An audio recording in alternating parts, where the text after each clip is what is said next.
Shkelje ligjore e procedurale në kontratat milionshë të lidhura nga Komuna e Prishtinës ka evidentuar zyra kombëtare e auditimit në raportin vjetor auditues të pasqyrave financiare për vitin 2024. ZKA-ja ka gjetur 31 raste të pagesave në vlerë prej mbi 4 milion eurove, ku nuk janë respektuar hapat e përcaktuar për procedimin e tyre. Sipas zyrës auditimit, komuna ka ndarë mbi 5 milion euro në kundërshtim me ligjin dhe 10 gjetje të tjera. Lidhur me këtë raport, kryetari Përparim Rama ka refuzuar të jap komente. Sipas këtij drafti të raportit, komuna në shtator të vitit të kaluar kishte bërë një marrëveshje kontraktuale me UNDP-n në vlerë prej 5 milion eurove për ndërtimin e tultorës. Ky projekt të duhej të përfundonte në gusht të këtij viti, mirë po aty nuk është punuar asgjë. Në muaj dhjetor në emisionin 038 është raportuar se hapësirat e tultorës janë dhënë në shfrytëzim një kompanie private, e cila e ka komercializuar me lodra të shpejta. Komuna më datën 5 shtator 2024 ka hyrë në marrëveshje kontraktuale me UNDP-n për të realizuar projektet 1. Ndërtimi i sallës multifunksionale Tulltoria dhe 2. Sallës koncertuale të ish objekti i Gërmis, modernizimi i arsimit përmes inovacionit dhe trashëgimisë. Këto projekte është planifikuar të përfundojnë më 31 gusht të vitit 2025. Përmes kësaj marrëveshje, komuna ishte dakorduar me UNDP-n që në kundërvlerë të projektit të transferojë në fond parapagimi një vlerë të kostos prej 5.120.000 euro. Përderisa sipas një raporti të progresit të UNDP-s, kjo e fundit do të participonte me vetëm 100.000 euro, vlerë e cila nuk ishte e përfshirë fare në marrëveshje. Menaxhimi dhe përgjegjësia e zbatimit të procedurave për ekzekutimin e projektit ishte ngarkuar UNDP-s. Kjo marrëveshje ishte në kundërshtim me ligjin e prokurimit publik dhe ligjin e buxhetit për vitin 2024, për shkak se komuna kishte deleguar të gjitha përgjegjësitë për zhvillimin e procedurave të prokurimit tek UNDP-ja, por edhe kishte transferuar në formë të parapagimit të gjitha fondet tek UNDP-ja.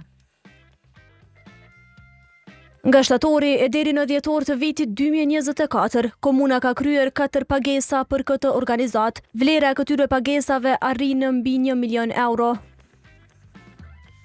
Transferi i vlerës së përgjithshme të fondeve prej 5.120.000 euro është realizuar si në vijim. Në shtator, 3 pagesa në vlerë 900.000 euro, në tetor 3 pagesa në vlerë 1.200.000 euro, në nëntor 2 pagesa në vlerë 300.000 euro dhe në dhjetor 3 pagesa në vlerë 2.720.000 euro. Më datë 19 shkurt 2025 është hartuar një raport 3 mujor i progresit të projektit që mbulon periudhën shtator-dhjetor 2024, përmes të cilës kemi vërejtur se projekti pothuajse ende nuk ka filluar. Se projekti ende është në fazën fillestare të projektimit e konfirmon edhe komuna përmes komunikimit elektronik.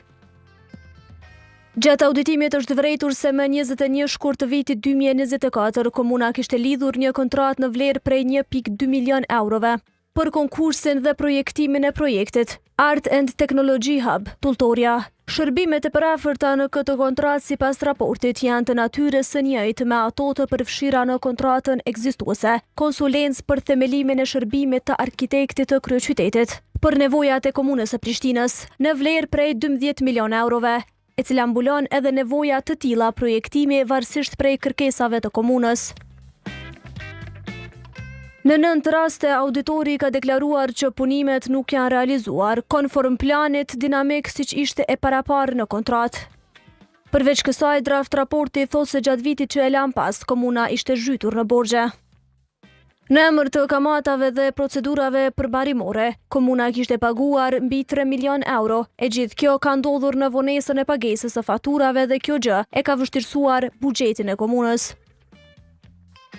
Nga mostrat e testuara kemi identifikuar se komuna në vitin 2024 kishte paguar 1.074.473 euro në emër të kamatave dhe procedurave përmbarimore, si pasojë e pagesave me vendime gjyqësore. Në total, pagesat përfshir borxhin dhe kamatat ishin 3.511.845 euro, ku për mallra dhe shërbime janë paguar 250.405 euro dhe investime kapitale 3.261.000 93.440 euro. Po ashtu nga testimi i mostrave në 3 raste tek investimet kapitale me vlerë të përgjithshme prej 330.332 euro dhe në mallra dhe shërbime në 9 raste të testuara në vlerë prej 812.859 euro. Kemi vretur se faturat ishin vonuar për pagesë për te afati ligjor prej 30 ditësh. Vonesat në pagesë kanë qenë nga 12 deri në 316 ditë. Kjo ka ndodhur për shkak të kontrollave jo adekuate në ekzekutimin e pagesave dhe menaxhim të kontratave publike, mungesës së fondeve financiare pasi disa kontrata janë lidhur pa fonde të mjaftueshme dhe vonesa në kompletim të lëndëve.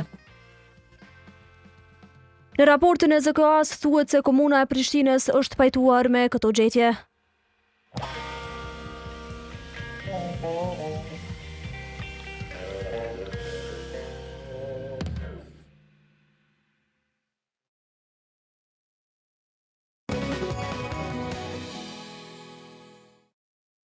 Po vazhdojmë të qëndrojmë më tutje tek